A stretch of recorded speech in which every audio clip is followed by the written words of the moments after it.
So what is this 20-point plan? I don't know. Let's find out. So do you remember in February, when Trump, he was like in a press conference with Netanyahu, and he said something along the lines of the United States was going to take over and own the Gaza Strip? Is that where we are today?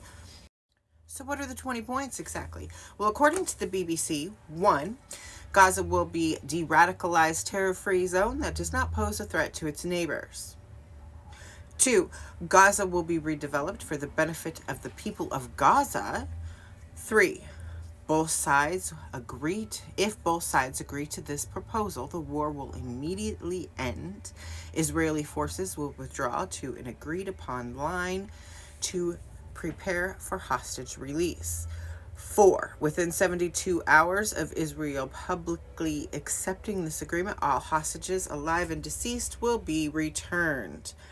5, once all hostages released, Israel will release 250 life sentence prisoners plus 1,700 Gazans who were detained after 7th of October 2023, including all women and children detained in that context. 6, once all hostages returned, Hamas members who commit to peaceful coexisting will decommission their weapons and be given amnesty. 7, upon acceptance of this agreement, full aid will be immediately sent to the Gaza Strip.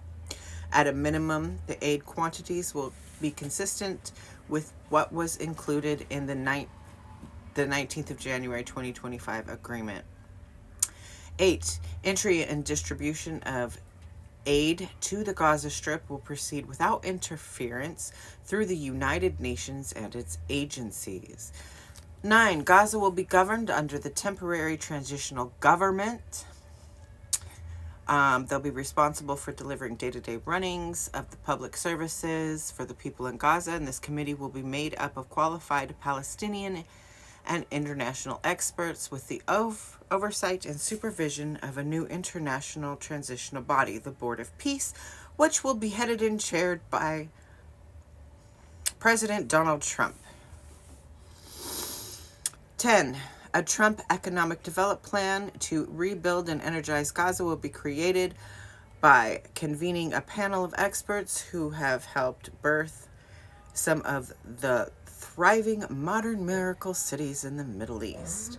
11, a special economic zone will be established with preferred tariff and access rates to be negotiated with participating countries. 12, no one will be forced to leave Gaza, and those who wish to leave will be free to do so and free to return. They encourage people to stay and offer them the opportunity to build a better Gaza. 13, Hamas and other factions agree to not have any role in the governance of Gaza, directly, indirectly, or any form. 14, a guarantee will be provided by regional partners to ensure that Hamas and the factions comply with their obligations and that new Gaza poses no threats to its neighbors or people. A little redundant. 15, the United States will work with Arab and international partners to develop temporary international stabilization force to immediately deploy in Gaza. It goes on to say the ISF will train and provide support to vetted Palestinian police forces, and they will consult with Jordan and Egypt. They'll work with Israel and Egypt to secure border areas. Free Palestine, you guys. 16, Israel will not occupy or annex Gaza as the ISF establishes control and stability. The Israel Defense Forces will withdraw based on standards, milestones, and timeframes linked to demilitarization that will be agreed upon. 17, in the event Hamas delays or rejects the proposal, the above, including scaled-up aid operation, will proceed in the terror-free areas handed over from the IDF to the ISF. 18, an interfaith dialogue process will be established based on the values of tolerance and peaceful coexistence to try and change mindsets and narratives of Palestinians and Israelis by emphasizing the benefits that can be derived from peace.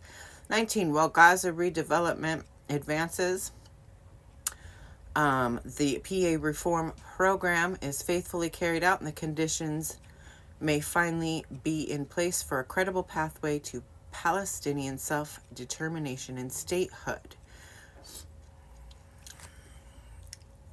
20. The United States will establish a dialogue between Israel and Palestine to agree upon a political horizon for peaceful and prosperous coexistence. So where are we at now? Hamas has agreed to release the hostages and secede government of Gaza to a body of an independent Palestinian. The group indicated that other parts of the plan, such as its own discernment and need further negotiation with other Palestinian factions. And following Trump's threat of consequences if the deal was rejected, Hamas agreed to begin negotiations on the plan through mediators. And that's really kind of all we have at the moment. The Prime Minister Netanyahu accepted the framework of the deal, but he's historically insisted on the total defeat of Hamas. So that's not really in the plan, right? Netanyahu has also stated that Israel will finish the job if Hamas fails to follow through on its promises. So the Trump administration has publicly welcomed Hamas's conditional response to steps towards lasting peace after threatening Hamas with consequences for inaction. He has urged Israel to halt its bombing of Gaza, to allow for safe hostage release. As of today, I believe there have been more attacks on the Palestinian people from Israel. As of October 3rd, negotiations are underway to work out the details. They've all been pretty positive, but there's still key disagreements that remain, particularly concerning, unarming people and leaving them completely defenseless. So yeah, that's where we are. We'll have to see what happens over the weekend. Hopefully they can find peace. Hopefully we can get aid, and hopefully Palestinians can achieve their own statehood. Free Palestine.